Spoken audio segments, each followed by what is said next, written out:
ఈ రోజు నిన్నొచ్చి next election గురించి మాట్లాడినావు కదా. 2 ఎలక్షన్ల తర్వాత రేవూరు ప్రకాష్ రెడ్డిని గెలిపియాలి అని చెప్పినావు. రేవూరు ప్రకాష్ రెడ్డి అంటే పరకాలకి తెలియదు, పరకాలంటే రేవూరు ప్రకాష్ రెడ్డికి తెలియదు ఎలక్షన్ల ముందట. అవునా కాదా? ఎవరొచ్చిండ్రు? కొండ మురళి వచ్చి తిరిగితే రేవూరు ప్రకాష్ రెడ్డి గెలిచిండు. ఈ రోజు 4-5 నియోజకవర్గాలలో తిరిగి ఆ రోజు గెలిపించుకున్న వ్యక్తి, నువ్వు కార్లో కూర్చోబెట్టుకుని తిరిగిన వ్యక్తి ఈ రోజు ఎందుకు గుర్తొస్తలేదు నీకు?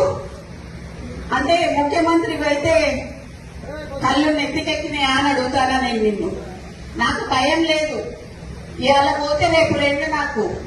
ఎందుకు అనంటే నా బిడ్డ నా కొడుకు ఎవరన్నా చూసుకుంటారు వాళ్ళని.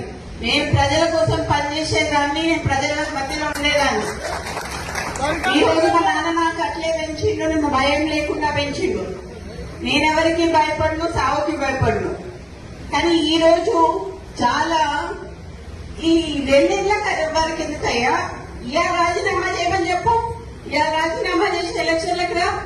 నా ఇల్లు ఇక్కడ మంచినీళ్ళు ఉన్నది, 3 అంతస్తుల బిల్డింగ్ నీకు ఇస్తా. వచ్చి అక్కడనే ఉండి రేవూరు ప్రకాష్ రెడ్డికి నువ్వు వచ్చి క్యాన్వసింగ్ చేయి. రేవూరు ప్రకాష్ రెడ్డి గెలుస్తారా? లేకపోతే కొండ కుటుంబంలో ఎవరి నుంచి గెలుస్తారా?